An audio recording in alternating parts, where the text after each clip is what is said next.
I'm Linda Yeardley. I now head up the professional services team, the delivery team within EMEA. So I've now been with the company for about 18 and a half years. Okay, how do you get the agents to use the system is a very interesting question. Ultimately, you have to sell it in such a way that the agents are very clear about what's in it for them, i.e. the benefits of using the system over not. With one telco company, we did a lot of analysis of the reasons why agents didn't use it and actioned a couple of things. One of them was a man versus machine competition, where the challenge was, if you know better than the knowledge base, tell us about it and you can win a prize. They offered things like bottles of champagne and a few other interesting goodies.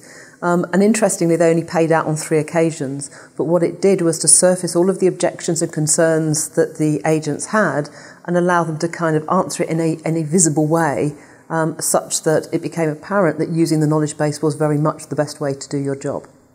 What they also did is to take some of the cynics into the authoring team and encourage them, the people who thought they knew better, to contribute their content into the knowledge base. And actually, when they went back to their jobs in the contact centre, they were then the most vociferous advocates of using the knowledge base, and that very much changed the culture of the organisation. On the flip side of things, if the organisation strongly believes that the knowledge base is the only way of somebody doing their job effectively, according to the sort of business guidelines, then there have also been situations where they simply mandate it, i.e. make it a compulsory part of somebody's job to use the knowledge base.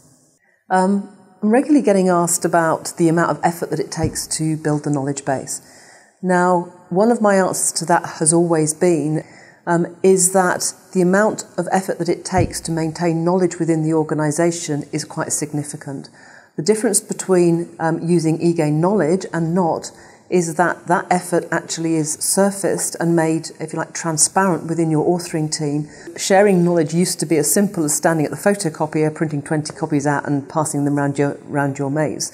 So there was a lot of knowledge sharing that went on that took effort that kind of wasn't incorporated into, they didn't see as a kind of budget, it wasn't kind of transparent.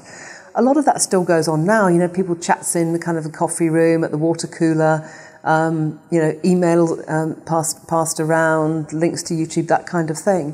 What we're actually doing is providing tools to do that once and then to be able to share and disseminate the content in a useful manner. A common question that we get asked is, how many authors do I need? What's the size of my knowledge management team in order to maintain my knowledge base? Now, the factors that contribute to that depend, first of all, on the amount of content that you need to maintain. The other element is how dynamic is your content. If you look at the content for a utility company, so we work with kind of water companies, gas companies, then in actual fact, the content doesn't change very frequently. They may occasionally change their processes, but ultimately, water is water.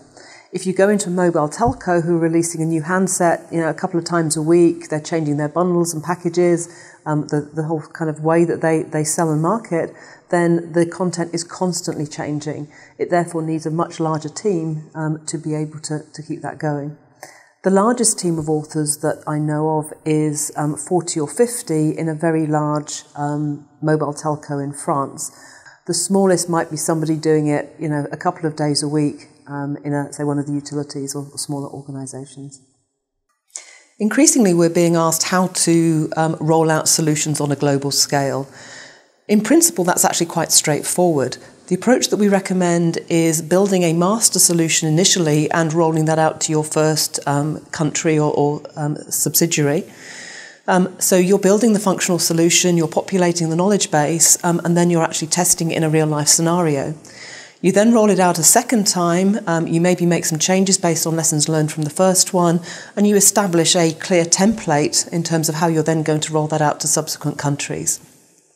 Additionally, we recommend that the organisation set up a centre of excellence initially, so they're learning and building the skills to be able to own and manage the solution and to own that rollout going forwards.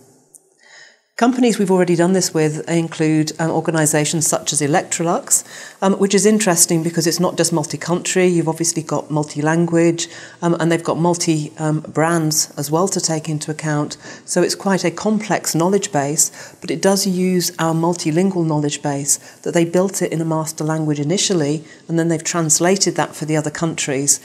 So the core knowledge is the same, it's just in different languages. Some of the multi-country deployments that we've done so far in EMEA include Electrolux, DeLonghi Group, which includes brands such as DeLonghi and Kenwood and Braun. So that's multilingual, multi-brand rolled out across different countries. Telekom Austria, which is primarily knowledge. Vodafone was one of our first multi-country rollouts. So they built a solution they called Ask Online to be core to their digital online strategy. And then they've taken that solution and rolled that out across multiple countries. One of the things that we sometimes get asked is how do you deal with the different needs of novice and experienced agents? So, it's assumed that experienced agents don't want to be pushed through a kind of a sort of scripted flow every time that they're on their phone. Now, one of the things we experimented with quite early on with a mobile phone company is having two different variations of the user interface template.